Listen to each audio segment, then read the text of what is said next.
BC గర్జన అనే meeting ఇక్కడ పరిటాల సునీత ఏర్పాటు చేసింది. అది బీసీ గర్జన కాదు, కమ్మ సామాజిక గర్జన అని కూడా నేను తెలియజేస్తున్నాను. అదేవిధంగా ఎక్కడ చూసినా కూడా వాళ్ళు ఊరికే వైరల్ చేస్తూ ఉన్నారు.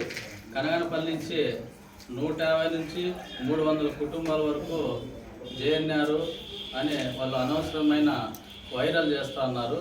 ఇక్కడ చేరిండేది 20 నుంచి 25 కుటుంబాల లోపలే చేరినారు. అదేవిధంగా వైఎస్ఆర్సీపీ పార్టీ కనగనపల్లిలో కాలైందని అంటున్నారు. ఇక్కడ పోయినది కూడా ఈ గతంలో కొంతమంది అక్కడ పోయి ఇక్కడ వచ్చిన వాళ్ళేను మళ్ళీ అక్కడ పోయినారు. కాకపోతే ఒక 10 కుటుంబాల వరకు నాటి నుంచి ఇక్కడ ఉండేవాళ్ళు పోయినారు. అంతే తప్పితే కొన్ని ఏళ్ళ నుంచి 30-40 సంవత్సరాల నుంచి ఇక్కడ పార్టీని నడుపుతున్నటువంటి సీనియర్ నాయకులు కావచ్చు, జూనియర్ నాయకులు కావచ్చు, అందరూ కూడా పార్టీ కట్టుబడి ఇక్కడ ఉన్నామని కూడా మేమందరూ తెలియజేస్తున్నాము. వాళ్ళు ఏదో విధంగా పార్టీ పైన ఎమ్మెల్యే పైన నిందలు వేసి పోతున్నారు. పోయే వాళ్ళు ఏదో కామ్గా పోయింటే కూడా బాగుండని కూడా మేము తెలియజేస్తున్నాము. అదేవిధంగా వాళ్ళు ఏదో వైఎస్ఆర్సీపీ కనగనపల్లిలో పార్టీ లేదు ఖాళీ చేసినామని చెప్తున్నారు. ఇదే విధంగా వాళ్ళకందరికీ కూడా నేను తెలియజేస్తున్నాను. ఇదే కనగనపల్లిలో టీడీపీకి మెజార్టీ వస్తే కూడా వాళ్ళకి చాలని కూడా తెలియజేస్తున్నాను. పరిటాల సునీతమ్మ అనేది నిన్న 300 కుటుంబాలు చేరినారని. 300 కుటుంబాలు కాదు కదా, 3 ఓట్లు నీకే కనగనపల్లి పంచాయతీలో 3 ఓట్లు మెజార్టీ వస్తుందేమో నువ్వు చూసుకోమని కూడా నేను తెలియజేస్తున్నాను. వైఎస్ఆర్ కాంగ్రెస్ పార్టీ కుటుంబ సభ్యులందరికీ సుమాంజనులు. నిన్నటి రోజున బీసీ గర్జన అనే పరిటాల సునీతమ్మ ఇక్కడ సభ ఏర్పాటు చేయడం జరిగింది.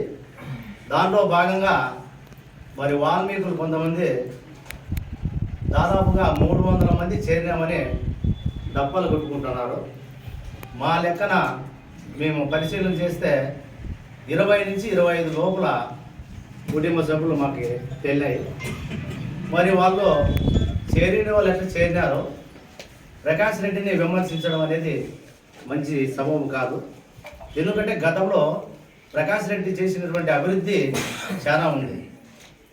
వాళ్ళు బోర్లు అయితేనేమి, హౌసింగ్ అయితేనేమి, ఇంకా అది హార్టికల్చర్ అయితేనేమి, మరి ప్లాట్లు అయితేనేమి, లేఅవుట్లో మరి ఇట్లాంటివన్నీ కూడా వాళ్ళు చేసుకోవడం జరిగింది.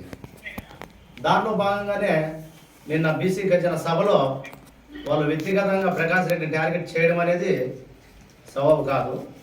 ఎందుకంటే మరి మీరు పోయినారు, మరి ఇక్కడ ఏం లోటుపాటు ఉంది? 300 మంది పోయినారంటే మిగతా 1000 నుంచి 1000 పైన నీకు ఓట్లు వేసినారు. మరి వాళ్ళంతా ఎక్కడ పోయినారు? దాదాపుగా 100 ఓట్లు మాత్రమే అవైపు కనపడుతున్నాయి. వాటిలో కూడా వాళ్ళు బలవంతంగా కడవలు వేయించి మీరు కడవలు వేసుకోండి, మాకు ఓటు వేయకుండా పర్వాలేదు, ప్రస్తుతానికి మా దగ్గర కడవలు వేసుకొని మీ ఇష్టం వచ్చినట్టు చేసుకోవడం అని చెప్పి కూడా కొన్ని వార్తలు అయితే కథనాలుగా వినపడుతున్నాయి. మరి ప్రకాష్ రెడ్డికి ఇక్కడ లోటుపాటు అయితే లేదు కాబట్టి అత్యధిక మెజార్టీతో కూడా గతంలో 170 మెజార్టీ వచ్చింది. అది మళ్ళా భర్తీ చేస్తామని కూడా ప్రకాష్ రెడ్డికి ముక్క కంఠంతో తెలియజేస్తూ ఈ అవకాశం ఇచ్చిన ప్రతి ఒక్కరికి ధన్యవాదాలు తెలియజేస్తున్నాను. ఎన్నుకబడినప్పుడు మీ అందరి సహకారంతో సర్పంచ్ కూడా ఎన్నికైనాడు. ఏమి ఒకరే సర్పంచ్ కాదు, అతను కూడా గ్రూప్ అంత గ్రూప్ ద్వారానే అయినట్లే. ఇండిపెండెంట్ గా ఏదో గెలిచినా కూడా మీ అందరి సహకారంతో సర్పంచ్ అయినాడు.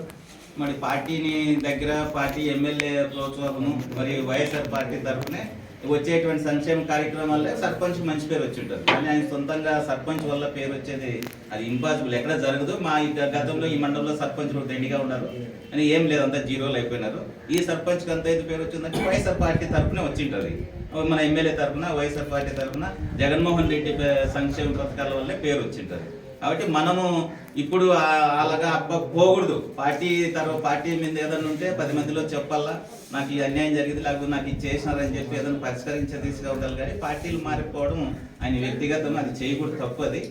కాకపోతే మనం దాన్ని బేరే చేసుకోకుండా ఇప్పటి నుంచి కనగానపల్లి మండలంలో ఏ యొక్క ఎమ్మెల్యే ద్వారా కావచ్చు, వాళ్ళ ముగ్గురు అన్నదమ్ముల నుంచి ఏది వచ్చినా, లేదు మండల నాయకుల నుంచి వచ్చి ఏది వచ్చినా కూడా చిన్నది ఏదన్నా విషయం చేయాలనుకుంటే కూడా 10 మందికి తెలిసి చేసినప్పుడు ఈ ఊర్లో ఏం ఐక్యత ఉండదు. ఒకవేళ 10 మంది కలిసి ఎవరికన్నా ఏమైనా రికార్డు ఎవరైనా చేసుకోకపోని చెప్తే ఆ వ్యక్తి సంతోషంగా చేసుకోవచ్చు. కానీ లేదు ఎమ్మెల్యేని ఉపయోగించుకొని, ఎమ్మెల్యే అన్నోళ్ళని ఉపయోగించుకొని ఈడ సొంతంగా చేసుకునేటివి నిజం జరగకూడదు. మేము కూడా అదే చెప్తాం. కనగానపల్లిలో గతంలో పొరపాట్లు జరుపుకోకుండా ఇక నుంచి ఉన్నోళ్ళని కూడా మనం ఎప్పుడైతే ఐక్యంగా పోతామో మనల్ని నమ్మి కూడా చాలా మంది వస్తారు. ఈడేమో 20-30 కుటుంబాలు పోయినంత మాత్రాన చాలా మంది ఉన్నారు. మీకేం అనుభవం ఉంది. కనగానపల్లిలో దండిగా వైఎస్ఆర్సీపీ అభిమానులు కూడా ఉన్నారు కాబట్టి మనకేం కొరత కాదు. మనం ఇక్కడి నుంచి కూడా మన పార్టీ ప్రతిష్టకు దగ్గరలో ఎలక్షన్లు ఉన్నాయి కాబట్టి మనం బాగా సీరియస్గా తీసుకోవాలా. అదేవిధంగా కనగానపల్లి మండలంలో నిన్న జరిగిన దానికి చాలా మంది మన పార్టీ కార్యకర్తలు మండల వ్యాప్తంగా కూడా అప్సెట్ అయినారు కాబట్టి మనం మళ్ళీ ఇప్పుడు మన ఎమ్మెల్యే ప్రోగ్రామ్ ఫిక్స్ అవుతుంది. ఆ ఫిక్స్ దానికి సీరియస్గా తీసుకోవాలి. సీరియస్గా తీసుకొని చేరికలు కూడా మండల వ్యాప్తంగా భారీగా జనాలు సేకరించి చేరికలు కూడా ఆ రోజు చాలా మంది టీడీపీ కార్యకర్తలను మన పార్టీలకు చేర్చే కార్యక్రమం మొదలు పెట్టాలా. ఇప్పుడు మనం ఇంతకుముందు చేరికలు తక్కువగా ఉన్నాయి మన మండలంలో. చాలా మంది చూస్తున్నారు. మనం వాళ్ళు మాట్లాడిస్తే మన పార్టీలోకి అధికార పార్టీలోకి వస్తారు కాబట్టి మనమంతా కూడా వాళ్ళని ఊరు లిస్టు తయారు చేసుకొని ముందుగానే ప్రిపేర్ అయ్యి గ్రామం నుంచి ఇంతమంది వస్తారని చెప్పి భారీగా జనాలు సేకరించి పెద్ద సంఖ్యలో మనం వైఎస్ఆర్సీపీ మీటింగ్ని, మన ఎమ్మెల్యే మీటింగ్ని సక్సెస్ వేసిన కోరుకుంటూ సెలవు తీసుకుంటాం.